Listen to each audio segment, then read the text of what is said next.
Good morning. My name is James Jimmy Hills, and I'm the host of Java with Jimmy, specifically Java with Jimmy here at GBH. We are here today with a live studio audience, as well as we normally do with our audience Monday through Thursday at 9 a.m. on Facebook, Twitter, YouTube, and Instagram. We want you to engage in this conversation, and so please feel free to comment online. We are also going to take questions from those that are in the audience, but we are here today to talk about the impact of wrongful convictions. We're going to talk from a personal standpoint and impact with my first guest. We're going to talk more on the macro impact on the communities that are most impacted, marginalized communities, by wrongful convictions, which typically the numbers show typically are Black men. We're going to talk about that macro impact, and then at the end, we're going to talk with a sister whose mission it is to ensure that those that get to a point that they want to seek therapy and maintain their mental wellness, as well as address their mental illness, she works to ensure that she removes barriers to resources. And so we're getting ready to go into our conversation. My first guest is Mr. Joseph Bennett. He's a member of the Bennett family. My next guest after him will be Reverend Jeffrey Brown, and after that will be Nieisha Deed of Pure Spark. And so some of you may be familiar with the recent documentary that was shown on another network, but this documentary highlighted for us here in Boston, for many of us that lived during that time, I witnessed it and seen it. I remember the night and things that had happened in relation to the Carol Stuart case in the Mission Hill area. And so I would like to ask my audience here in the studio, and for those of you that would like to comment online as well, please welcome my guest, Mr. Joseph Bennett of Yard Time Entertainment. Thank you. So I'm going to be very honest. I fluctuate. You know, in one sentence, you're Joseph. I call you Jay. But what amazed me was, for the first time in my life, I heard them call you Joey in the document. I've never heard no one call you Joey. Joey's on my birth certificate. Joey's on your birth certificate? Yeah. Not Joseph? No. Really? See, Joseph is was given to me by the Commonwealth of Massachusetts, so I just let him keep running with it. But my name on my birth certificate is Joey. Is Joey? Okay, so we'll go with that. I know I was going to learn a lot today, and so for those that don't know, please introduce yourself. And in that introduction, feel free to go into a large part of your story. It's not all of who you are, but what you dealt with some years ago a few years ago in 1989, we're here to talk about that, had a huge impact on your life. So let's have a real conversation about that. Let's do it. 1989 changed the trajectory of my life when the police stormed our house and destroyed everything in our family, pretty much. From that point on, I didn't like cops. I didn't like a lot of people. I was dealing with trauma. Obviously, I didn't know what it was back then, but now as a grown man, I figured out trauma and how to deal with that and things of that nature. But as a kid, I didn't know how to deal with it. I acted out after that. School, I stopped going to school. You know, I just became a person that was running the streets because I was running from whatever it was that was causing me to harm. You know, it was harm in the family, things like that. It was trauma, you know, things of that nature in the family, but nothing like what we experienced in 1989. One of the things that we did an event at RCC, and your family has become more public since the documentary, but one of the things I want to highlight, it's not just you. You have been very intentional about not just you, A. Bennett, but the whole Bennett family, and there's some other, last names within that family, but you've been very intentional about talking about the macro impact, but today I want to focus on you. When you talk about what happened that night, you stopped going to school, you were running the streets and whatnot, can I ask you an honest question? If that had not happened, do you think that would still wind up being the case? I don't think it was, because I was so in love with basketball. Like, I was one of the kids that got to school. I was going to school. I went to school. I was doing good in school. You know, I played on my middle school basketball team, so I had dreams, goals, and aspirations, but growing up in Mission Hill Projects, like, you know, some of those dreams, goals, and aspirations are not obtainable for certain people. Yes, sir. You know, so we try to figure out ways to just survive. So I became a person that just had to learn how to survive, just wanting to be alive. It's so interesting, that concept of survival, being alive, and then thriving. We're going to get to the thriving because I want to make sure that folks know that despite what happened, you are thriving and excelling. We'll talk about, well, let's go right here real quick with a little bit of joy in here. You recently celebrated a birthday. Yeah. Yeah. So what is it, a milestone birthday or? I mean, it's, you know, for some people it's a milestone birthday when you reach 50, but for me, it was another birthday. It was a birthday that I was just happy not to be celebrating incarcerated. You know, I tell people all the time, my milestone happened for me when I walked out of the courthouse and got a chance to have my life back after being sentenced to life in prison. So, yeah, 50 is a milestone for a lot of people, but, you know, it was just another birthday for me. I was just thankful I didn't have it inside of a prison cell. Let's go back to that. I was intentional about mixing some joy because a lot of this, a few folks reached out and said, hey, Jimmy, we want to watch. But some that have been wrongfully convicted say it's a little triggering because it's not just you. But again, back to you. So from that night, let's talk about the impact of that night and up until you were wrongfully convicted, where you're comfortable sharing.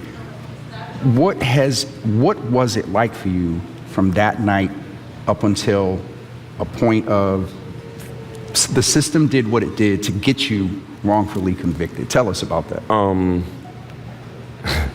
I woke up at like 10 in the morning one day on January 16th, 1997, with a police presence that was similar to how they came in my house at the Stewart's. A whole bunch of cops kicked in my door, just said they had a warrant for my arrest and told me I was being arrested for murder. And that was January 16th, 1997. April 23rd, 1998, I was found guilty, sentenced to life in prison. I didn't get back out of prison until April 30th, 2019, when a judge decided that I didn't get a fair trial.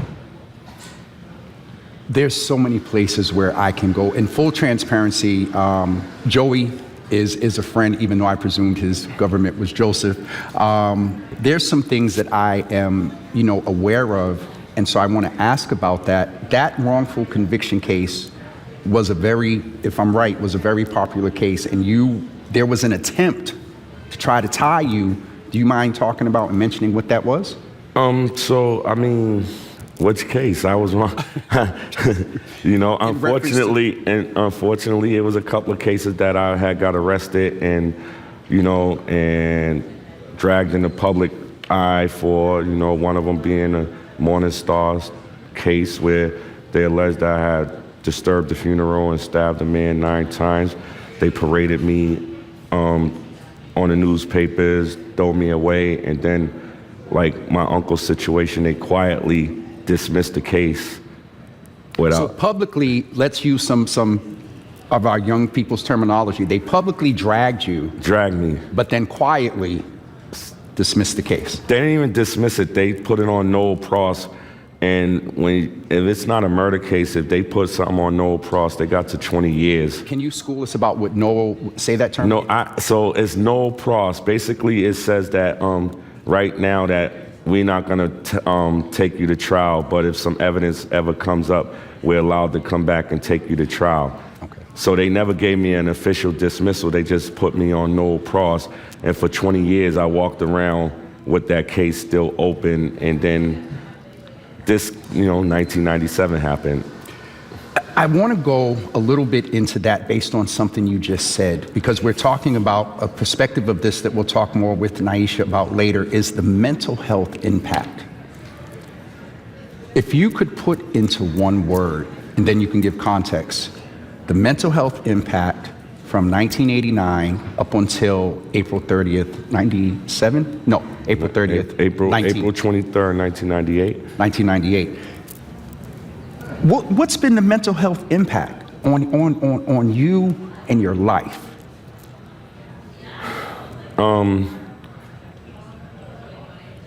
I didn't really know I was dealing with mental health issues until I was waiting for my appeal, and I felt like I couldn't communicate with a lot of dudes that was in the prison system with me because they looked up to me. So if they looked up to me, how am I gonna get help from them? So I just seeked out a lady that I know that didn't know me, didn't know nothing about me, and I just talked to her one day, and when I talked to her, I had a big relief that I had taken off, and I just was like, wow, this is great. Like, to be able to talk to somebody that don't know you and not be able to talk to your peers is two different things, because my peers is gonna be like, man, stop bugging, you know, Yep. you good, you strong, but you know, a clinician let me know, just let me express myself, and you know, it was relieving, and I found joy in just being able to talk to someone about the issues that I was dealing with while incarcerated and waiting for my decision, you know, because I was on my third appeal, and it was like, if I didn't get this appeal, I pretty much was gonna die in prison. There again, a lot of people that watch often, they know I feed off the energy of the guests, and so there's so much there too. And so I would not let this opportunity pass. You are an influential man in this city. That was proven. I wish we had the pictures to show it, but at your birthday celebration, you turned out half the city of Boston. Yeah. I didn't expect that many people to come, but I felt the love. I mean, there were some people in there that, you know, it was just some people in there that I did not expect to be there, but I was glad they was there, and that was one of the most successful events that we threw at Yard Time, you know, because there was some people in there that, you know, didn't like each other, but they still respected me enough that they kept their separate spaces, and, you know, nothing happened, and I was just so thankful for that. I'm intentional about that question and named your influence because I want to go back to the importance of you being a man, a black man. There's this misnomer that men don't seek out health care, black men don't seek out health care, and then men won't seek out behavioral or mental health, mental wellness, sustainability, and addressing mental illness. As a black man, if you could, and we're going to ask you to, look, and I believe that camera, how important is it that we make our health, and mental health is a part of that, how important is it that we make that a priority? For me, it's a priority because I was a child that was in and out of the prison system, child of the product of the ghetto, and like I said, I used to thrive off of people saying that I was crazy. And I ain't crazy. I'm actually smart. I just play crazy or whatever. But I was dealing with a lot. I was dealing with a lot of issue traumas that wasn't, you know, dealt with, that I just kept suppressing. And for me, mental health is a lot for me, because right now I'm 50 years old. I haven't been out of prison longer than 8 to 12 months, and I'm going on my 5th year being home free, where I know now that some of my decisions based around the past was based around me struggling to understand what I was dealing with, what I was going through, because I come from a family, you know, of addiction and things like that. So I had to make sure that I was not one of those individuals in that family, and I just picked up different things. And when I was sentenced to life in prison, that probably shook me to my core, knowing that this is where they planned for me to die at. You know, be honest, I always thought I was gonna die in the streets of Boston somewhere, because I was involved in a lot of stuff. But now being able to give back to the community, that's why a lot of our events at Yard Time is free, because, you know, me and my friends, we took a lot from this city, and some are not here anymore. Some have changed their lives, and some have still do the same things. But overall, you know, we trying to just enlighten people. Like, I'm a whole headache, but I know now that I was a whole headache because I was dealing with unsolved trauma and stuff, and I deal with that now accordingly so that I don't be a problem to anyone. I appreciate your transparency, and I asked you to look directly into the camera because I know your influence. I also know the importance of getting our brothers into healthcare, being healthy. We joked about, there's certain tests and stuff we got to have now at the age of 50, right. But I was intentional about that. I want to ensure that we cover two things before we go into the next segment is what encourages you, because the mental fortitude that it took for you to be able to, and someone in the comments said, that's real, just trying to survive and then going to striving to thriving.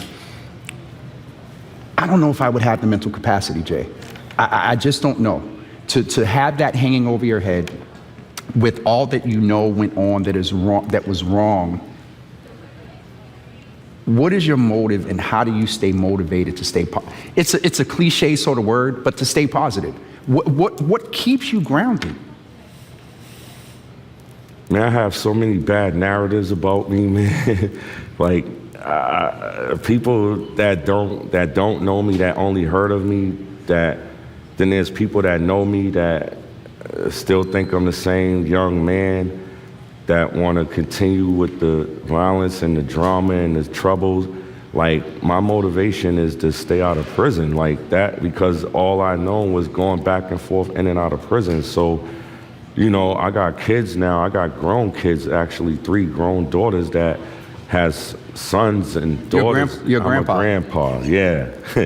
I'm a grandpa. So my thing is trying to break a generational curse of incarceration, and drug addiction. So I just stay motivated, man, just trying to just making sure that I don't want to go back to that cage, man. That's probably I probably was depressed every single day and didn't even know it. Yeah. Because all I did was just pray to God, just give me one more shot, just let me get out, so my thing is just trying to make sure that I change the narrative on my name, my family name, and just as a community as a whole. Like, I was with some people that took a lot from the community, and a lot of us are now trying to give back to the community, but because we're so rooted in negativity and the conversations are so rooted in negativity with us, people can't see that. About you. About not with, yes, sir. Yes, I want to be clear on that. Yep. So some people don't even want to take the chance to see if I changed or not. So, with Yard Time, that's why we do everything. We have pretty much zero sponsorship. We do it off the grind. So, that way people don't say, oh, well, I supported and he didn't, or they didn't. Nah, it's okay. We're going to get it done on regardless. I appreciate that in the point of you highlighting Yard Time. Let's talk about you coming home. I had to look for a picture earlier. And one of my favorite pictures is when you was looking in the camera that day in the courtroom. I didn't want to use that picture because for me it was a good day, but I just wasn't comfortable using that picture. But from the courtroom that day, coming home, talk a little bit about Yard Time and some of the work that you've done in the community. Because again, this has happened to a lot of people, and I'm not going to say a lot come home and don't do anything, because listening to you, a lot are coming home. Steven, a lot of them are coming home doing a lot. What was the intentionality of where Yard Time came from, and you focus on mental health with them? So I came up with the concept of Yard Time because when I was incarcerated, my letters did not show up and my visits didn't show up. I couldn't get to the phone. The next part of the joy came from when the CO yelled Yard Time. Okay. So I would go out in the yard, put my music on, dance around the yard, just have a good time. I had started a basketball tournament, so I wanted to feel like I was in Washington Park still. Yes, sir. So just that whole thought process, and a lot of the young kids that were coming in, we used to always say, why are you always yelling Yard Time when the CO yell it? And I told them, one day I'm gonna be back on the street, man. I'm gonna build Yard Time. Yard Time was supposed to be a promotions. Yeah, it was Yard Time Entertainment, yes. Yes, Yard Time was a event promotions things, and dealing with my court case and being still open and my case happened inside of a nightclub, I didn't want to focus on that. So I had started shadowing a couple of guys that were doing nonprofit work. And I seen the lack of help. Like I feel like the guys that are like 24 to 50, they're forgotten. Like, Yes. you know, everything is between 24 and down, and the guys that are like 24 and up are being forgotten. And most of those guys are coming home to nothing. And when we come home, we want to do good, but we don't have the tools to get right. It's hard for us to get back to adjusted. If you let somebody come out after 22 years, what do you expect him to have for motivation and aspirations and goals if he's not having a proper support system? I had a village around me. Talk about the village. One of my bros is right there. He's standing there. He's always been with me. You know, Jamal Douglas, he's always been there. You know, I mean, these are the people that I grew up with, you know, Michael Coleman and stuff like that. But just to be able to come, when I went to court, I didn't know what my situation, my life, what my fate was going to be. When the judge gave me a bail after 22 years, I don't know who's going to have money to bail me out. But when I turned around, that picture you say when I looked in the camera, that was me smiling because my family said, yo, we coming to get you. Don't worry about that. Yes. You're not even going back to the jail, because usually you get a bail and somebody can't make it, you go back to the jail and wait. I didn't even make it back to the jail. I was still in the courthouse and they bailed me out. And after 22 years, I didn't know what to expect. So when I came out the courthouse, the only thing I know is the yell yard time. And there is a clip of that. And you know, and I used to tell the guys that once I get to the stairs, I'm gonna dance on the courthouse steps for y'all, because y'all used to always see me dance in the yard. Nobody else never seen me dancing around. So when I had my birthday party and they shined the light on me, I was trying not to. I mean, I still got to. I wish I had the. I got to still do my two-step, man. Like, you know, it did, and it felt good. You know, it felt good. Like I said, I had 22 birthdays in prison. Probably more because I was in and out of prison, but I had 22 birthdays straight in prison.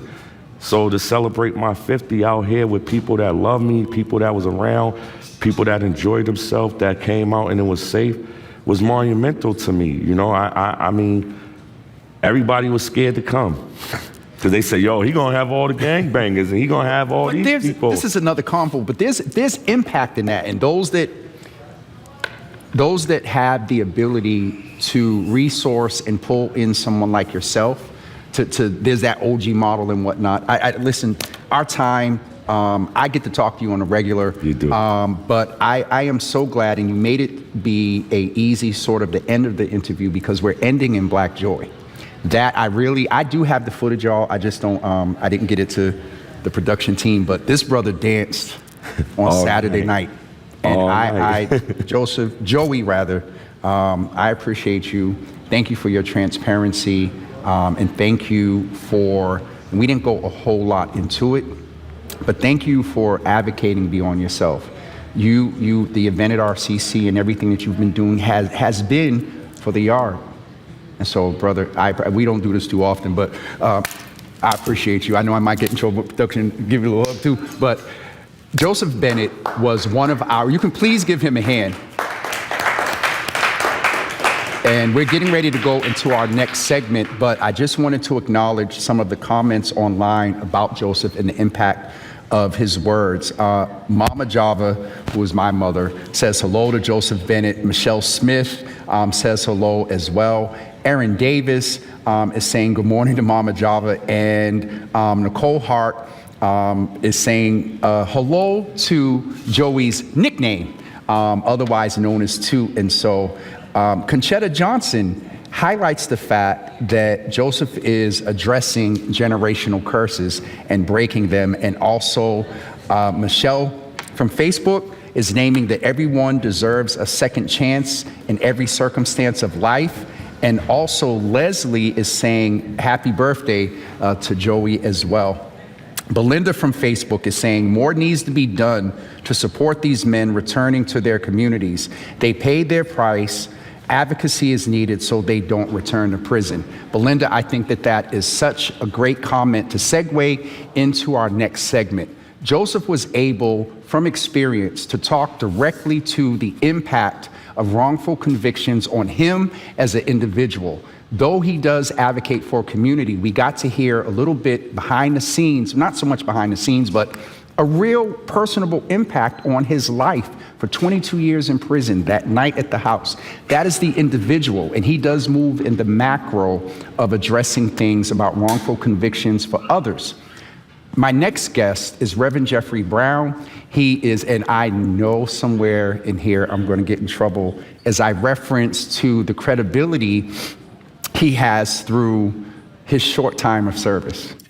Don't start. Excuse me, see, that's what I get for being a little bit smart.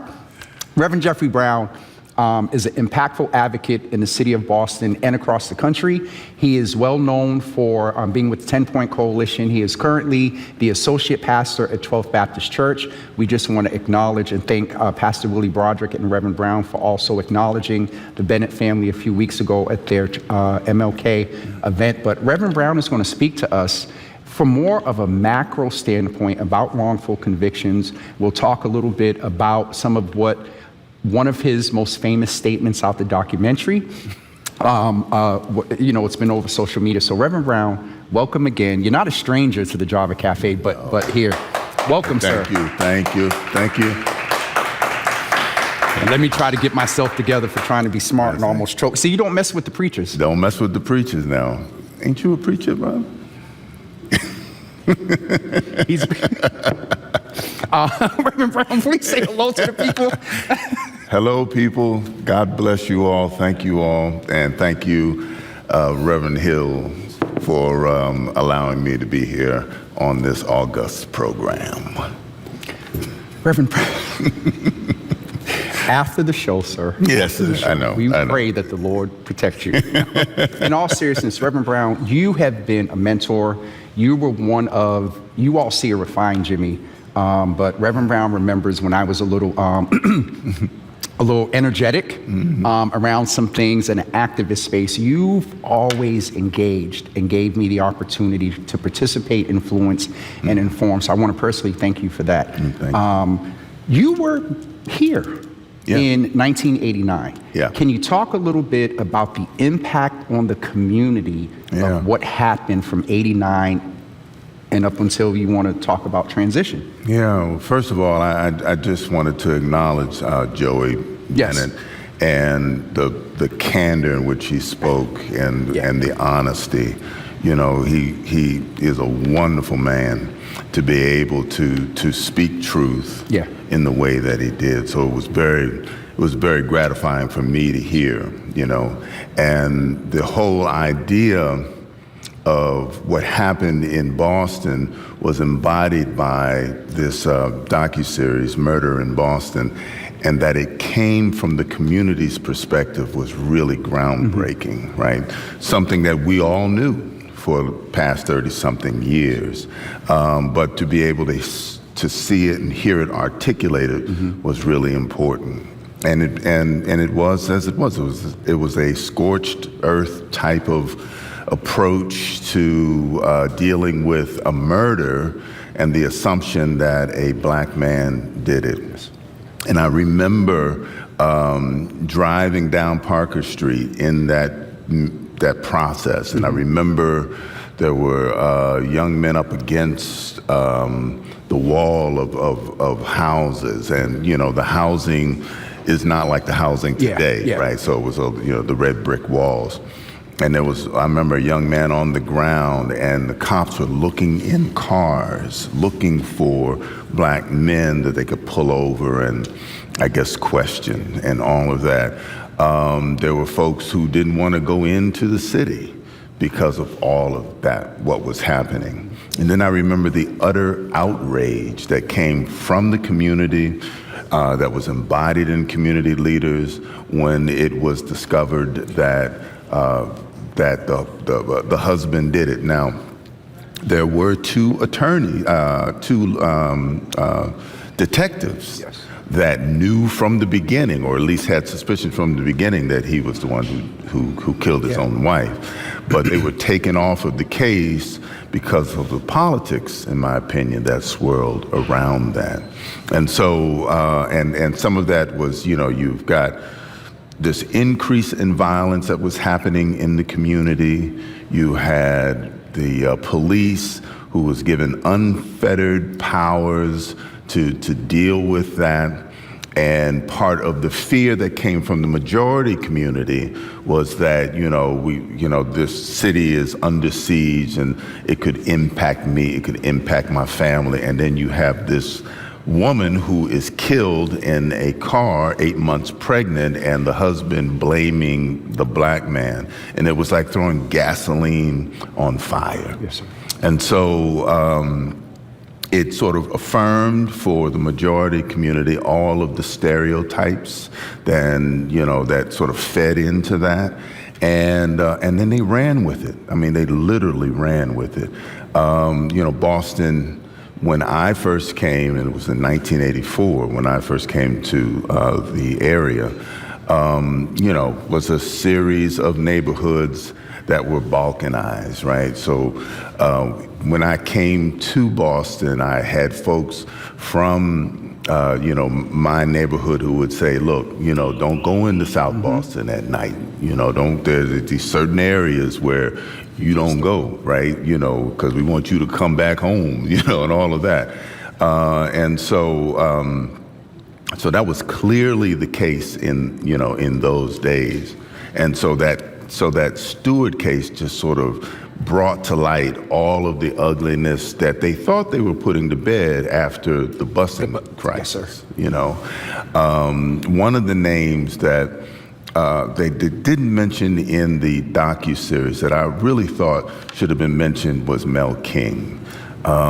He was the one that was running against Ray Flynn in the 1983 mayoral race. And it was, the tensions around that was palpable. I came in 84, but I would hear about that race and hear about the things that were said, during that period of time. You had this black man who almost became mayor of Boston. And which, Rev, would really be, it would have, I believe, been a different outcome had Mel King won. Because we are mentioning an ancestor, I just wanted to mention that we salute the family of Mel King, our powerful advocate.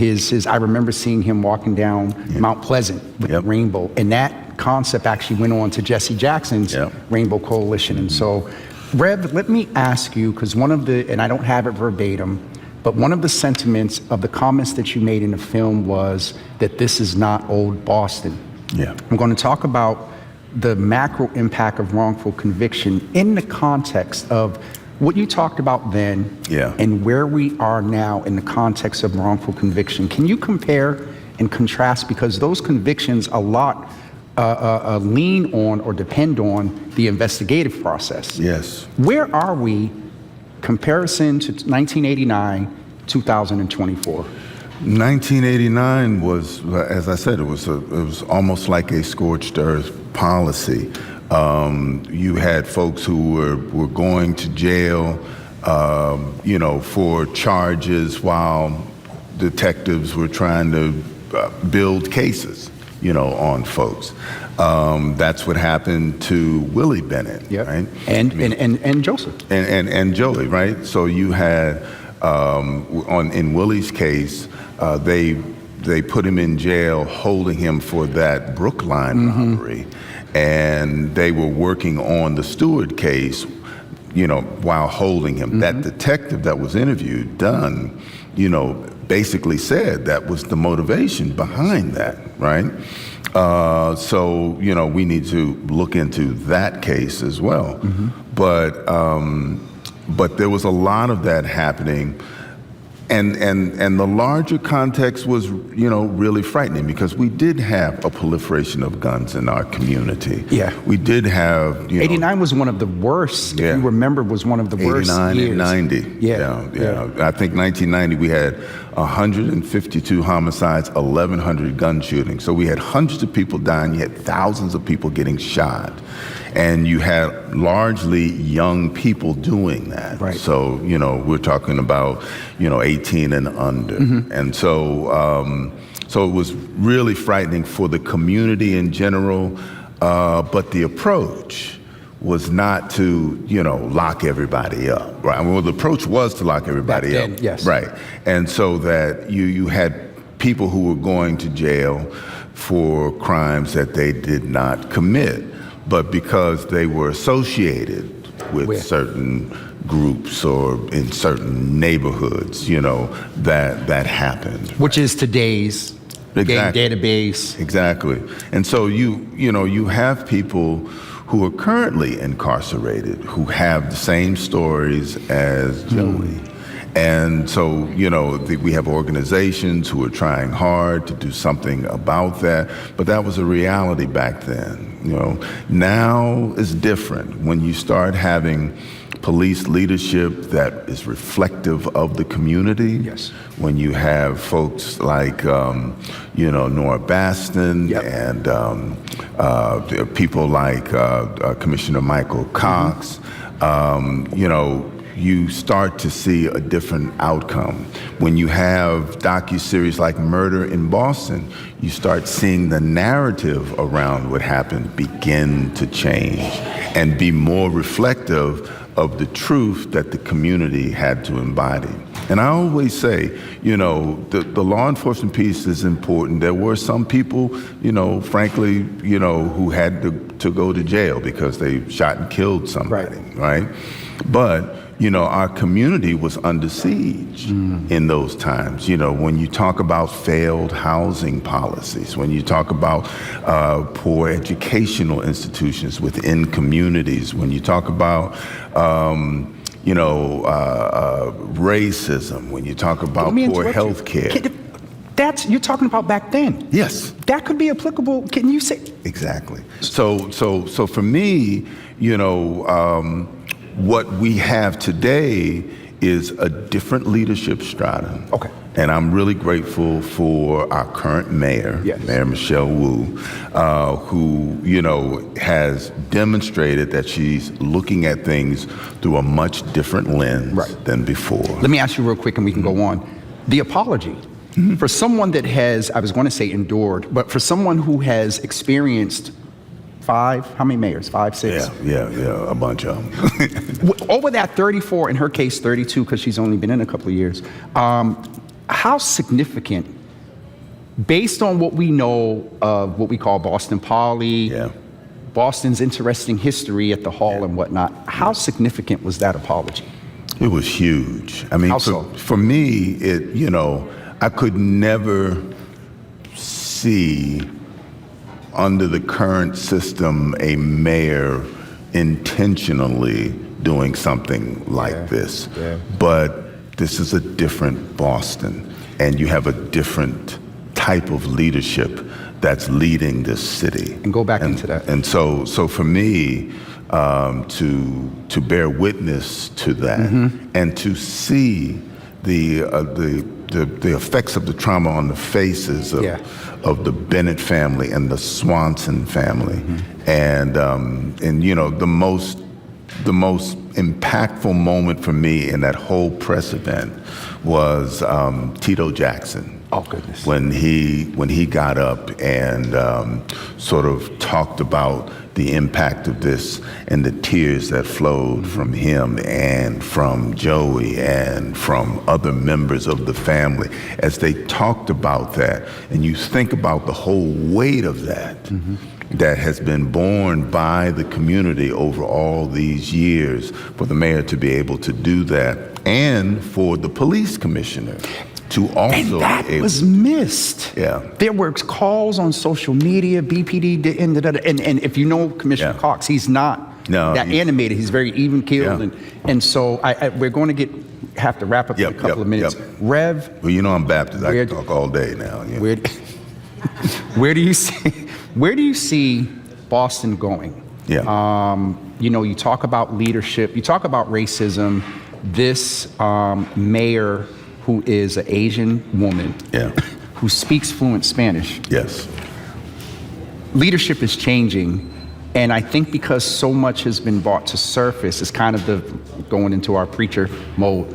The dross is slowly but surely being burnt off. Yes. We pray. Where do you see Boston going in the next 5 to 10 years? Well, I actually am very hopeful about the city and where we're going at this point.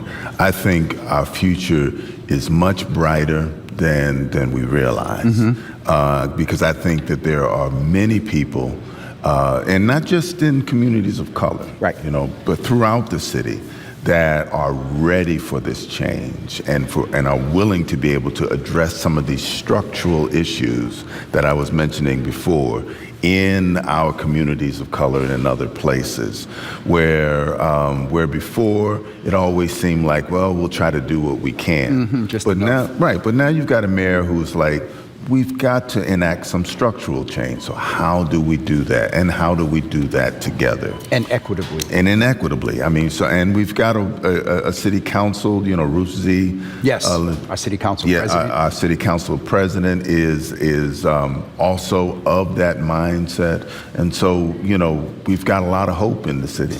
And I'm always encouraged by, you know, people like Joey Bennett, who, you know, despite the fact that he spent 22 birthdays straight, you know, in prison, is coming out and saying, I want to give back to the community. I want to be able to make a difference in the community. That's always, you know, that's at the heart of who we are as a people. And so, you know, the more we recognize that and the less we try to demonize people, the better we'll be as a city. Rev, I appreciate you. We could go a whole lot longer, but we're getting ready to chat with we'll talk about the mental health impact and how we remove some of the barriers. Ladies and gentlemen, that was Reverend Brown. Let's give him a hand. Reverend Brown is so apt to speak not only to the past, talk to the present and the future as well. One of the things that guarantees a great future for us as an individual and as a community is really ensuring that we maintain our mental wellness and in issues when we have been properly diagnosed, address mental illness. You can't get diagnosed if you don't at least go and talk to someone. It is an honor and a pleasure to get ready to introduce my next guest. I have watched her evolving from a concept and idea. I would encourage you to go back on the Java with Jimmy page someday and search her, where you can hear her full story of how she got to this space. We can't really go into it today, but from that story, she is a huge advocate. We've been able to support. She does a lot with the state now, and also curating spaces for people, for providers to talk about mental wellness and addressing mental illness. And also she produces some fun events where I got to dance a couple of years ago to some Afro beats. And so, ladies and gentlemen, please put your hands together for the Queen, Nieisha Deed, founder and CEO of Pure Spark. And she also has a new segment that's launching on the morning show here on GBH called Waking Up Well. Waking Up Well. And so, Nieisha, please introduce yourself. Hi, everyone. It's a pleasure and an honor to be here as somebody who shares kind of a similar situation as Joey or Joseph, you know, taking our trials and tribulations and turning it into something that we can give to the community from that lived experience perspective. And so you're right, Pure Spark was really birthed out of my own issues and transgressions with mental illness. And I feel very blessed to have been able to make it through and survive what I went through. But I also feel a sense of an obligation to take what I went through and to help somebody else get through it. One of the things that obligation in helping, you have a connection with Yard Time and Joseph. Let's talk about that, because I really want to. We're going to talk again on a macro level, but talk about that connection and how did that happen. And this brother is really intentional about supporting Black men in mental health and getting into therapy. How did that happen? Well, I was joking with Joseph a little bit earlier. I'm the one that's wound up calling Joey. Out of all these years, I just presume Joseph is Joey. Let's be clear, Joey. And I'm working on it too. Then. So I was talking to Joey a little bit earlier before we started filming, and how a lot of things that happen in the dark will come to the light, right? And a lot of times that statement is used for negative things, right? Like, oh, the harm that you do in the dark will come to the light. But I was thinking about it in more of a positive sense, that I do a lot of things behind the scenes that I don't really tell people about. And it's because I really care about this work. Somebody will reach out to me and be like, hey, do you know this? Or can you hook me up with that? I'm gonna do it because I have the resources, I have the ability to do so. I'm not necessarily looking for clout or recognition. But it's funny because recently people have been shouting me out and saying, you know what, you really helped me with XYZ. And I'm like, I don't even remember doing that, but I'm glad it did help you. That's a whole nother conversation. Right, exactly. So I think, Joey had reached out to me a little while ago, or we connected on LinkedIn. I don't really fully recall. And shared with me, Yard Time. I was like, oh, I love this. So basically, if you look on Pure Spark's website, you'll see that we have a listing of, Black wellness practitioners that includes therapists, clinicians, yoga teachers, meditation guides, but we also have an events page where we not only list out our events, but there's so many great Black-led organizations out in the city. We're a coalition, we collaborate. We're gonna list your event too, because we can't solve all the problems. We need to solve the problems together. And so when I heard about Yard Time, I was like, oh yeah, that's definitely going on the events page. We have to support the work that you're doing. And he specifically, did you connect with therapists, or how did you support, or just putting out the information for young men to know that this is a safe space for them to come and talk? Simply putting out the information, and we talked a little bit before today's show about how, he's looking for certain people to be involved. And so I got to figure out, well, who do we tap in to get involved as a facilitator? What clinicians might be able to help to further the work that he's doing? I mentioned to him that peer support is valid and necessary. Just like therapy is important, it's also important to be able to talk to somebody who understands truly what it meant and felt like to be in that situation. It's a whole nother level. You can't read that in a textbook. You know what I mean? At all. And even when you lived it, everybody's experience is different. Let me ask you specifically, because you work to decrease barriers. Why are there, from the time that you started until now, how are the barriers? Well, I think when I first started, just to take a step back, my experience is in corporate America. Yep. So I have no academic experience in this, right? I'm coming into this work bright-eyed, bushy-tailed. I'm coming into this work as somebody who lost 4 family members to suicide. I'm coming into this work as somebody who spent time incarcerated in a different way. I was in a mental health institution, not once, not twice, but 3 times. So I know what it feels like, to a certain degree, to have your freedom taken away from you. But this freedom that was taken away was supposed to kind of help me, but that's another topic for another show. But I came into this work really kind of thinking, okay, I can make this big impact, just sharing my story, and I'm gonna change the world. And I think it was helpful, right, to be able to come into this space and to have people look like me and to know who I was kind of outside of this mental health crisis that I went through, to say that I was suffering. But then the questions started coming like, okay, well, I need somebody to talk to. Can you connect me with a therapist? Of course I can. I know a couple of therapists. Here's some names. Oh, Nieisha, but this therapist doesn't take my insurance. They're only doing private pay. And I have mass health. Okay, well, let me see. Let me see if I can find somebody that's black, that's a man, that takes mass health. And I'm racking my brains. I can't find anybody. Why? Okay, well, I'm talking to the therapist. Well, why don't you accept mass health? Well, Nieisha, I just got a check from them for $45 for an hour of my work. Or, they did a clawback recently, or, whatever happened, whatever the cases are that they have outstanding with this insurance provider is their personal experience. But for a lot of reasons, they decided not to take insurance anymore. But then we also know that affects our community a lot. If and when, and I want to go back a little bit too, that's if. So, you get to a point where I might go to therapy, I need to go to therapy. And then you get to a point of wanting to go. What is the weight of the barrier in deterring someone? What if you made a decision not to pursue based on that experience? Can you talk about how important it is to try to just push a little past that and how pure spark?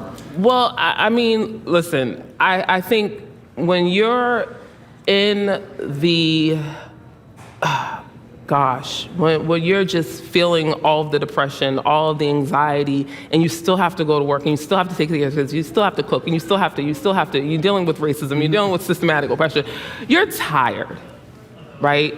And so I get it. Yep. And sometimes you don't have the energy to sit down and to research all of the different therapists that are available out there. Who takes what insurance? Who takes what they what, specialize. and then on top of that, even when you do find a therapist that takes your insurance, it's a matter of, well, do they have a wait list? Do they have availability for when you're available? You're only available from 7 to 9 in the morning. Because of your work schedule. Exactly. And the kids, right? And so it becomes an issue of the stars have to really align. And get this, on top of that, you gotta like the therapist that you're working with. But you didn't right? cover one thing that I used to do, authorizations. Yeah. Oh my goodness, to get the approval and It's a lot, right? And so now we have to think, okay, in this current system, based on all the barriers and all of the things that you have to do, what can we do to help people? And that's why we created the matching program, right? It started off in September of 2021, and it was just kind of like, okay, let's just test it out. Let's just put it on social media. Let's see who's interested. Let's see if it's going to be helpful, right? 3 months later, I got a list of that Excel sheet. That Excel spreadsheet is blowing up, and at first I'm thinking, well, somebody must have. Are these real people's names? I'm Googling it. Okay, these are accurate. Okay, I got to shut the system down because I cannot handle over 120 And you were doing people. this sort of by yourself with a little bit of support? Yeah. But it was a pilot for me to understand what the issues are and where they lie.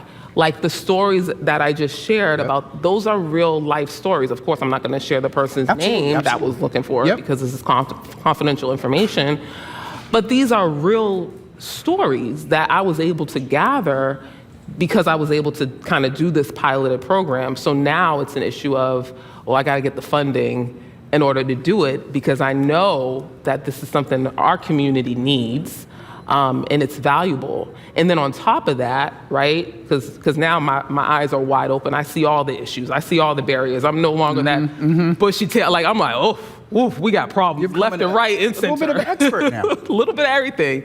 Not only do we need help finding the providers and connecting them and making that linkage, but also there's people that are going to be left with wanting to go to therapy but can't because of that. The match is not possible. So what do we do with that fallout? Okay. You know what I mean? So then it's also creating that too. So we have a lot of ways to resolve the problems. We're just obviously looking for resources right now to be able to do that. And once we do that, we're good. In reference, and I really send positive energy, hope and pray that they come quickly because I know you and I have shared texts, emails, phone calls, and got people connected to some things. I want to ask you in reference to wrongful conviction. Now, let me clearly say, and Nieisha's public about this, she is not a clinician. You did say earlier you don't have the academic training, but you're from community. You've got to talk with Joey, and you've seen others. With all that we deal with and whatnot, have you had any experience with someone besides Joey, or if you can just talk on a macro level, to be wrongfully convicted, to have enough, energy to get yourself up and to go into therapy? Well, I'm shaking my head. I saw you shake your head because I can't even imagine. Nieisha, that's when Joey was talking. I'm sitting up there. I'd be somewhere in a corner. When Joey said that he goes outside and he danced, I was just kind of like, that took me back. Right? It took me back. And you are a dancer. Let's just I'm a extra dancer. Note. She's a dancer. I love to dance. I mean, there's so much healing in dance. And obviously, I don't think Joey was taking out a textbook and reading, like, these are the things that dancing can do. But I think he knew intuitively that, you know what? I'm still going to dance. Yep. They're not going to break my spirit. So he was able to keep his spirit alive through it all. Yeah. Which is so freaking amazing. And it makes me think about all the things that our ancestors had to go through, and they still danced. And they still, now see, you're going to wind up going in a whole different direction. The point of how we got to that, and you thinking about Joey, is that what would you say to those, and maybe we can get ready to wrap up here, but what would you say to those that have been wrongfully convicted and maybe don't have the energy to dance and need to reach out and maybe consider thinking about therapy? Because Joey is definitely a testament that it is possible that you can find the right therapist as a Black man that has been through some stuff. What would you say to folks that are thinking about going into therapy after all that they've been through, wrongfully convicted, even folks who have not, but we're talking specifically about that audience today? Well, I think it's important to get it out, right? I think there's probably so much grief that goes along with something like that, right? Grieving the life that you could have had for those 20 years that you were sorry, not in the hospital. I'm thinking about my own story. I wasn't in the hospital for 20 years, but anyway, being in jail for 22 years, right? And having to grieve that life, having to grieve the fact that you weren't able to see certain people grow up. You know, that's a lot to grieve. So I'm not saying that therapy is the one and only way to heal, but being able to find an outlet, whether it be dance or something, to move those emotions, right? Because what happens when grief and anger and all those things just stay in the body contained? That's another combo. Right. It's gonna come out somehow, some way. It has to exit, right? And who gets the fallout, right? Is it the family members, the people that love you the most, that are closest to you? They don't deserve it. So, you know, it's important that we take care of ourselves. And, you know, find an outlet, whatever it is. Like I said, whether it be dance, whether it be talking to someone, whether it be journaling, find something that's gonna work for you, because life is hard. Life is hard. Life is hard. Well, life is really hard, and thank you for being real about that. Life is hard, and you help to provide ways, as my old bishop used to say, to cushion it. Because sometimes when you land, Pure Spark is actually a cushion when folks get to a point where they're comfortable to seek therapy, despite some things that we need to demystify. So, Nieisha, thank you. I just wanted to share a couple of shout outs before we let you go. Tashad from Boston While Black says, oh yes, Nye loves to dance. Vaughn Tooley is saying this is specifically what our community needed. Michelle Smith says, Sister Nieisha, keep on doing what you're doing to benefit the BIPOC community and beyond. Anthony Davis said, so appreciative of Nieisha Deed and all that she does in the shadows. She surely helped me to connect. That is right. From that, you out here having all type of impact. Give me a pound, Jesus. No, so I'm messing. I forgot about that. And so, impact. I think we got all of the comments in reference. Oh, Mama Java says hi, Nieisha. Hi, Mama. So Nieisha, thank you so much for being with us today. Don't forget the morning edition. Nieisha is going to be joining them. Can you just share the website and also the frequency of the morning edition? Yeah. It's Waking Up Well. Waking Up Well, yes. And it's a new segment that's coming out on the morning show. Shout out to Paris and Jeremy. Yeah, I'm really excited about it because, you know, it's a chance to talk about different topics, right? So next month, I think the topic is around loneliness because we have Valentine's Day and a lot of people are wishing they were in relationships and all these different things. So being able to talk about different topics every month and bringing in You need a guest for loneliness? No, sir. I know. I mean, hey, if you're interested. No, I'm messing. Really on the loneliness. I'm not trying to self-plug, but... Yes, exactly. It's something that a lot of people deal with, right? And there is a mental health aspect of that, especially at 52 when you're wondering, like, how many more Valentine's Day I'm not. Oh, anybody? No, I was kidding. But anyway, yeah. Info at Java. No. We have different wellness practitioners coming in. You know, I was on the first segment that aired today, but I won't be back on until December. Okay. You know, it's a rotation. December? Yeah. We already got it planned out. Okay. So, you know, take a listen. Hopefully it's valuable. You're going to get me in trouble with some of the production staff here. You got all the way till December planned out? Oh, yeah. Well, hi, Annie. Yeah. So take a listen. I shared like one of the affirmations that I say in the morning. You know, it's a cool what is show. It? That affirmation. We'll close your segment with that. Well, yeah. So one of the affirmations that I say is I trust myself. Because trust and confidence go hand in hand. And I didn't always trust myself, but I trust myself. You would end on some little deep note like that and expect me. Y'all give Nieisha Deed a hand, everyone.